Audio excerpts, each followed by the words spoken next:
Alors, nous avons deux points à l'ordre du jour. Comme cette séance extraordinaire, il n'est pas possible d'ajouter des points. Et évidemment, les questions devaient porter uniquement sur les sujets à l'ordre du jour. Pour le moment, nous n'avons aucune, en fait, pas pour le moment, nous n'avons reçu aucune question concernant les deux points à l'ordre du jour.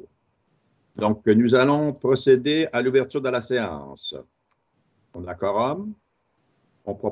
Qui propose l'adoption de l'ordre du jour? Louise Dion propose. Appuyé par Je seconde Joël Boucher. Monsieur Boucher. Donc, nous allons procéder maintenant à l'approbation de la résolution sur la désignation. Donc, je vous en fais lecture et j'ai un commentaire, en fait, un petit document à vous lire par la suite. Donc, il est proposé d'approuver la résolution portant le numéro 2016-5 adoptée par le Conseil lors de sa séance tenue le 16 juin 2020, conformément aux dispositions de l'article 53 de la loi sur les cités et villes. Donc, qui propose? On est là pour ça. Oui, j'entends personne. Est-ce qu'il y a quelqu'un encore? Bon, OK. Donc, oui, on va faire la lecture. Donc, je vais proposer. Je vais demander. Donc, ça prend un proposeur hier. Oui, mon écran était gelé, je m'excuse, je suis prêt à proposer. Proposé, M. Fortier, appuyé par? Je vais l'appuyer. Madame Bérubé. Donc, je vais vous faire la lecture du petit texte. Après ça, je vais demander le vote. Donc, chacun devra s'exprimer. Donc, j'aurais pu laisser passer. Cela aurait été beaucoup plus simple, se taire et fermer les yeux une autre fois. En somme, passer outre à ce que d'aucuns considèrent comme de simples frasques, même si parfois les propos tenus par ce conseiller ont été d'une violence inouïe, du style le bâton va s'allonger à chaque mois afin de frapper de plus en plus fort pour obliger le maire à démissionner.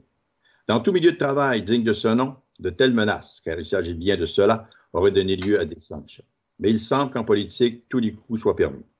Depuis 1 an et demi, ce conseiller a multiplié les insinuations et les allégations à mon égard. Je me suis en quelque sorte habitué à ce langage outrancier jusqu'à ce qu'une citoyenne s'insurge contre les propos tenus à son égard par M. Jacques Bédard.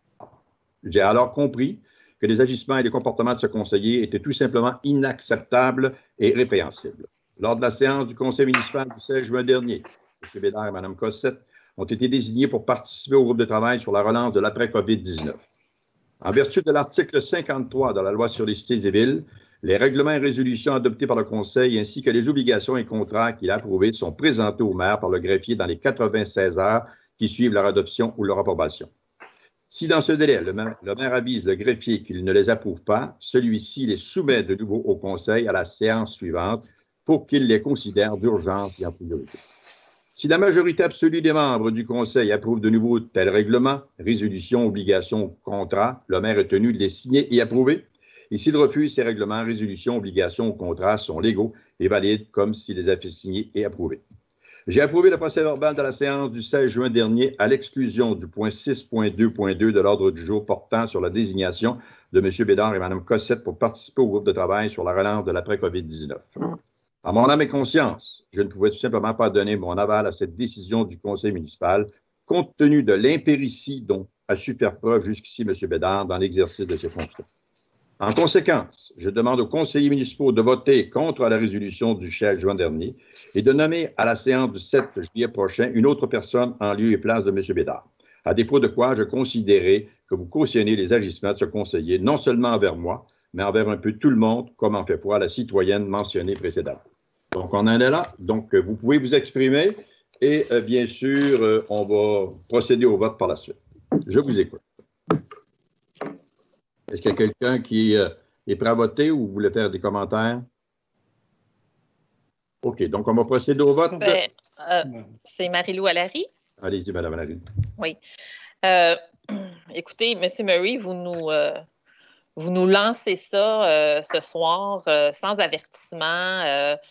Vous auriez très bien pu nous communiquer ce que vous nous communiquez ce soir parce qu'il y a beaucoup d'accusations là-dedans.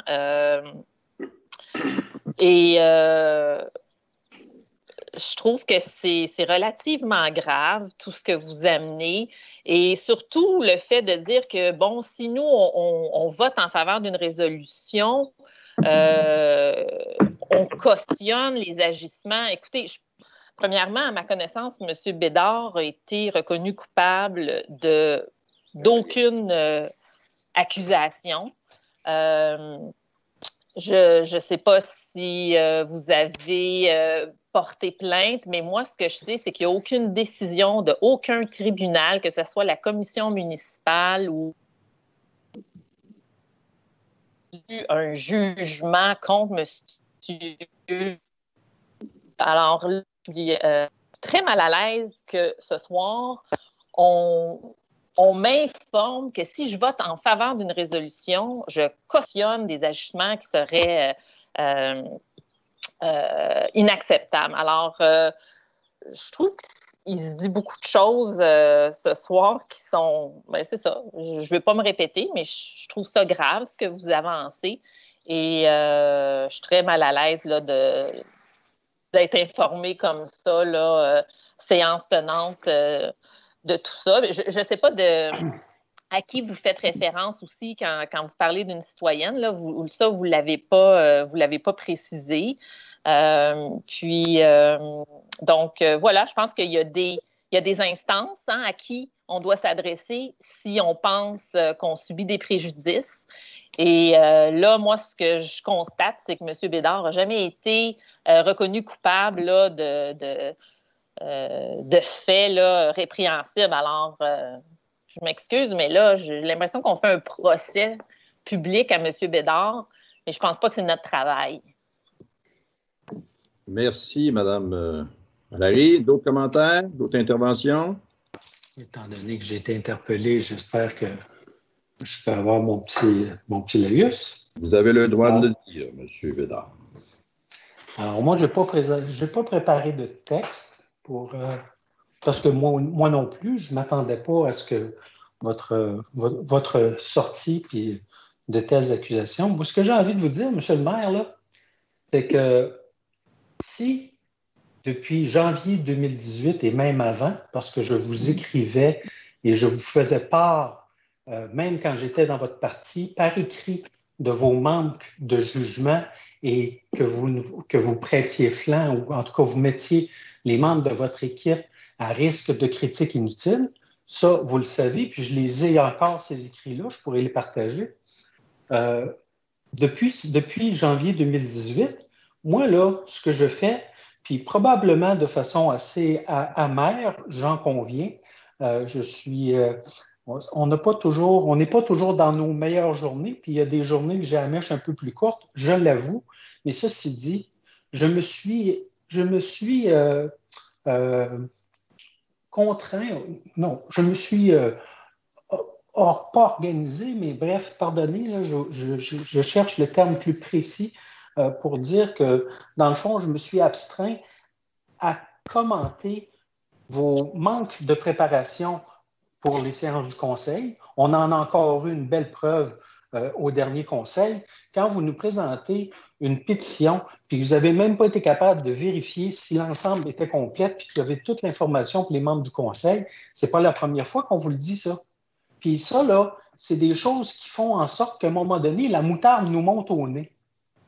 Quand je dénonce aussi les pratiques de votre parti pour être capable de prendre une initiative citoyenne puis d'être capable de nourrir le feu, de mettre de l'huile sur un feu qui est en balbutiement pour en faire une affaire qui politiquement peut être rentable pour vous. Il y en a d'autres exemples que je pourrais citer dans lesquels j'ai fait de l'aveuglement volontaire. Puis je vous défie de sortir des exemples concrets de moments où j'aurais participé à faire signer des pétitions pour être capable de monter en épingle des dossiers comme le bruit des avions, puis etc., qu'on a déjà eu à débattre dans le passé, puis qui ont tombé lettre morte lorsque... bon, bref, je vais passer les commentaires là-dessus. Alors, ceci dit, qu'aujourd'hui, que la bougie d'allumage soit les commentaires d'une citoyenne qui m'a écrit pour me faire part de ses insatisfactions, etc., que ça vous allume de telle sorte pour dire qu'aujourd'hui, vous mettez le conseil au pied du mur en disant, cette dame-là, vous voyez, elle l'a vertement critiqué par rapport à ça. Moi, je décide que oui, c'est vrai, à bien y penser, M. Bédard, il n'a pas été gentil avec moi depuis au moins 1 an, puis je décide de vous porter garant de la décision ou enfin de la sanction à être imposée à ce conseiller municipal. Je vais vous dire que je vous trouve culotté ce soir. Merci, M. Bédard. Effectivement, je suis culotté. Autre commentaire, autre intervention? S'il vous plaît, Joël Boucher. Allez-y, M. Boucher. Moi, j'aime beaucoup lire sur l'histoire, j'en dévore. Et dans l'histoire moderne, ou plus ancienne, c'est classique dans l'histoire que le bourreau se transforme en victime. Mais pour ma part, ça ne m'émeut guère. Nous sommes devant une vendetta, c'est-à-dire une vengeance strictement personnelle. Alors, moi, je vous invite, M. Murray, la prochaine fois que vous voudrez renverser une décision du Conseil d'une façon aussi cavalièrement désespérée, le minimum de respect, là, le respect le plus élémentaire est de nous en informer au préalable. Merci. Merci, M. Boucher. Évidemment, votre allusion à Boucher, c'est effectivement bourreau. C'est une bonne façon de présenter les choses. Il y a autre intervention, autre commentaire? Sinon, on va procéder au vote. Ben oui, Caroline Cossette. Allez-y, Mme Cossette. Oui, simplement pour dire que je suis tout à fait surprise également des arguments que vous utilisez pour un vote sur un comité de plan de relance. Effectivement, vous vous servez d'une tribune publique puis de votre position de maire pour régler des problèmes avec M. Bédard que vous avez depuis longtemps. Les grandes personnes, généralement, se rencontrent en face à face pour régler leurs problèmes. Vous avez décidé d'utiliser cette tribune. C'est malheureux parce qu'effectivement, il n'y a personne qui n'a prévu cette attaque. Maintenant, la décision qui doit être prise, c'est pas de savoir si M. Bédard vous a attaqué et comment régler ce conflit, mais plutôt qui sont les élus qui seront nommés pour travailler sur le plan de relance. C'est important parce que le plan de relance, c'est une action importante que la Ville fait pour pallier à l'impact de la COVID-19 sur l'ensemble de l'écosystème de la Ville, les organismes, les entreprises et les finances, principalement. Et je pense que là, on est en train de débattre d'une toute autre chose qui n'a pas rapport avec cette nomination-là. Il y a plusieurs candidats qui auraient été bons pour prendre la place de M. Bédard et moi-même au sein du Conseil. Évidemment, nous avons tous les deux un intérêt plus marqué pour le développement économique.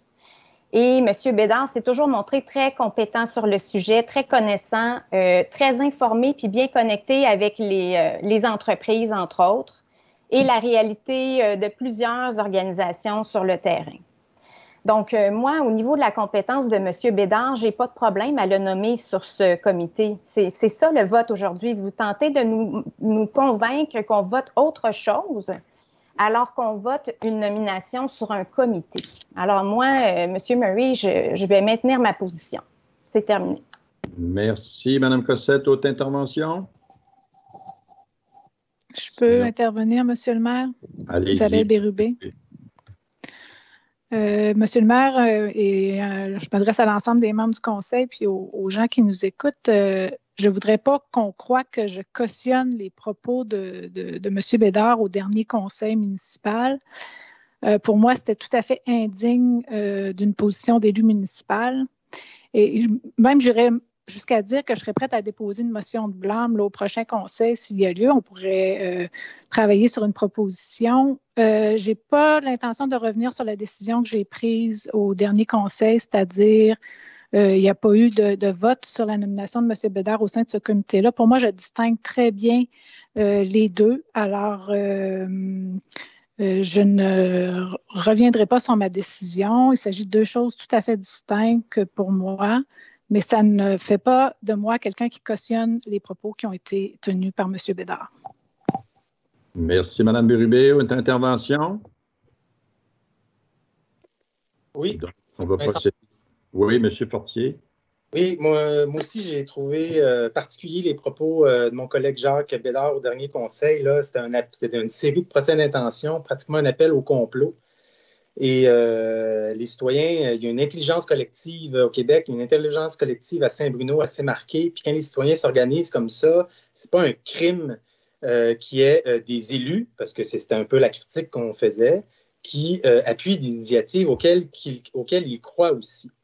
Et cela dit, je n'ai même pas signé la pétition parce que je suis en position avec le conseil municipal, je fais référence à la position de Sauvons-le-Lac du village, hein, parce que je suis en position de voter, fait que je ne suis pas en position de militantisme, en guillemets. Bon, cela dit, je partage quand même l'avis de ma collègue Isabelle. Je veux que le conseil nomme les personnes qui peuvent faire un travail constructif dans ce comité-là. On pourrait quand même réfléchir après la séance du conseil s'il y avait d'autres candidatures, mais ça ne semble pas être le cas. C'est-à-dire, moi, je n'aurais aucun problème de nommer d'autres personnes qui auraient un intérêt, mais je n'ai pas de problème à ce qu'on maintienne le comité de la même manière. Et là, il faudrait, à un moment donné, pas passer à autre chose, mais oui, passer à autre chose. Être capable de tous travailler malgré tout le ressentiment. Il y a un ressentiment qui pourrit le conseil municipal, là, qui fait en sorte qu'on est dans des relations, certains individus, c'est pas tout le monde, là, dans des relations conflictuelles qui sont, selon moi, contraires à l'intérêt public et qui sont rendues personnelles. Et quand mon collègue Joël Boucher dit qu'il y a un bourreau, c'est un bourreau, hein, en référant au maire qui se transforme en victime, mais ce genre de commentaires-là, ça n'aide en rien à pacifier puis à augmenter la qualité des débats et des échanges au conseil municipal. Tout ce que ça fait, c'est que ça divise encore plus. Je ne crois pas, et s'il y a une vendetta personnelle qui se fait, ben c'est pas c'est pas si le maire fait une vendetta personnelle ce soir, comme il a été dit, il faudrait admettre quand même, puis avoir la rigueur là, d'admettre que des vendettas comme ça, il y en a qui se font aussi à l'encontre du maire et c'est rendu épouvantable. Moi, je veux qu'on juge les dossiers au mérite. Je veux qu'on travaille avec des idées claires, dans le respect. Je vis dans un conseil municipal depuis un peu plus d'un an ou un an et demi ou un an, je ne me souviens pas trop, qui est toxique. Les relations humaines. Oui, mais là, M. Fortier, moi, j'aime beaucoup ce que vous dites, mais c'est quand même un point d'ordre. Là, on est complètement égaré de la résolution sur laquelle on doit voter. Là. Est-ce qu'on pourrait revenir au vote, s'il vous plaît? Bien, écoutez, non, parce que propose une résolution, puis son argumentaire pour nous amener à voter contre la résolution, c'est un élément qui est au cœur du conflit avec M.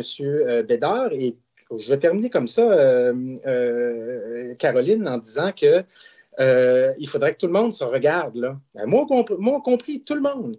Parce que c'est pas vrai qu'il y a un méchant puis une bande de victimes ou un bourreau puis des victimes. À un moment donné, il faudrait que tout le monde se regarde puis qu'il reste un an et demi. Moi, je veux le faire autant que possible dans le plaisir et l'allégresse. Et ça ne veut pas dire qu'on va tout le temps être d'accord ensemble. Mais à un moment donné, il faut pacifier les relations. C'est... comme je disais au début, c'est contraire à l'intérêt public. Je n'ai pas l'intention de voter contre, mais j'insiste, je ne cautionne pas du tout les procès d'intention que fait mon collègue Jacques Bédard au dernier conseil municipal pour autant. Voilà. Merci. Donc, à moins que vous ayez, là, évidemment, est-ce qu'il y a madame, je pense que tout le monde a parlé ou à peu près? Non, il y a madame Dion, là. Madame Dion. Disons que je suis bouche bée. J'écoute tout ce que les collègues ont dit. Une des raisons pour lesquelles notre conseil est si dysfonctionnel, c'est qu'on n'arrive pas à passer au travers des ordres du jour. Et là, présentement, on est en séance extraordinaire. On doit voter sur la nomination de 2 membres du conseil au sein d'un groupe de travail interne avec une firme, Raymond Chabot, pour une relance qui est très importante. Et là, je comprends qu'on veut régler des questions d'animosité, des questions, il y a une citoyenne qui aurait soulevé une problématique par rapport aux propos de M. Bédard, mais je ne vois pas en quoi ça viendrait justifier que M. Bédard n'est pas compétent pour siéger au sein du groupe de travail. Faudrait commencer par être capable de se parler, peut-être en dehors des séances du conseil, puis en plénier. Monsieur le maire, je vais me permettre de vous dire que c'est quand on fait des lacs à l'épaule, ce serait bien que vous soyez là, puis qu'on puisse parler franchement et de remettre en question peut-être des désirs que vous aviez dans votre programme électoral ou des visées pour essayer un peu plus de consensus. Mais là, je ne m'égarerai pas plus parce que je trouve qu'on s'égare énormément. Alors, puis d'avoir comme un ultimatum que si on vote pour cette résolution, c'est que je cautionnerais des paroles qu'aurait dit un de mes collègues. Moi, ça, je le prends pas du tout. Je n'ai pas à avoir d'ultimatum sur cette question-là. Alors, moi, ce soir, là, c'est certain que je vais voter de la même façon que j'ai voté au dernier conseil pour 2 raisons. Je pense que Mme Cossette puis M. Bédard ont toujours été ceux qui ont travaillé le plus sur les questions de développement économique depuis que je suis élue. C'est ceux qui parlent le plus pendant les pléniers, qui ont tout le temps plein d'idées, plein d'entrain, puis tout ça. Quand il était question de nommer des gens, à part ces 2-là, il n'y a personne d'autre qui a levé la main. Alors, moi, je vois mal ce soir de commencer à vouloir tasser une ou l'autre de ces personnes. Je comprends que c'est plus M. Bédard qui est visé, mais moi, ce soir, je vais voter de la même façon, avec les mêmes conditions. Je pense que Mme Cossette, M. Bédard sont tout à fait aptes à nous représenter sur un groupe de travail interne, on se le rappelle, là. On ne s'en va pas en commission parlementaire là, avec ça. C'est pour travailler avec les fonctionnaires puis la firme qu'on a choisie pour enfin avoir un plan de relance à la ville. Alors, voilà, c'est mes commentaires. Merci, Mme Dion. Est-ce qu'il y a d'autres interventions? Je pense qu'on a fait le tour de tout le monde. Donc, on va procéder au vote, bien sûr, en commençant par le siège numéro 1, c'est-à-dire Mme Dion, justement. Alors, je vote pour. Le siège numéro 2, M. Fortier. Pour. Le siège numéro 3, Mme Cossette. Pour. Le siège numéro 4, qui est M. Grisé, mais il n'est pas là. Le siège numéro 5, Mme Bérubé. Oui, je vote pour. Le siège numéro 6, Mme Allary. Pour. Le siège numéro 7, qui est M. Bédard. Pour. Le siège numéro 8, qui est M. Boucher. Pour. Donc, reconduit unanimement. Merci de votre bonne écoute. Et nous allons passer maintenant au point 2, qui est l'approbation des propositions d'aménagement. Donc, je vais retourner à mon document. Donc, il est proposé d'approuver les propositions émises pour le réaménagement de la rue Montarville dans le cadre de la mise en œuvre de voies actives sécuritaires, notamment en autorisant certaines activités, aménagements et installations de nature temporaire dans le cadre du contexte entourant la pandémie reliée à la COVID-19, le tout en concordance avec la volonté de contribuer à une relance économique des commerçants locaux et d'émettre des autorisations temporaires en lien avec les orientations et directives émises par le comité administratif pour appuyer la relance économique, notamment avec la reconfiguration temporairement de la rue Montarville entre les boulevards Clairvue-Est et Seigneurial, afin de permettre une occupation du domaine public pour l'installation d'espaces commerciaux temporaires à l'usage des commerçants qui ont une place d'affaires dans la ville, d'améliorer la mobilité active à l'intérieur de voies actives sécuritaires, d'autoriser la circulation automobile sur la rue Montarville temporairement à sens unique vers le nord, l'échelonnement des activités ou aménagements jusqu'au 13 octobre 2020 maximum, l'application des directives de la santé publique, de sécurité et de tout décret gouvernementaux relatifs aux autorisations durant la pandémie de la COVID-19 en tout temps et dans toutes circonstances. Donc, qui en fait la proposition? Louise Dion, je propose. Appuyé par? Je vais l'appuyer. Isabelle Bérubé. Commentaires, questions? Ça va, donc c'est adopté à l'unanimité. Comme je l'ai mentionné tout à l'heure, il n'y avait pas de questions au point 5. Donc, qui propose la levée de la séance? Je propose Caroline Cossette. Madame Cossette, appuyée par? J'appuie Louise Dion. Madame Dion, merci. Donc, ça met fin à cette séance extraordinaire.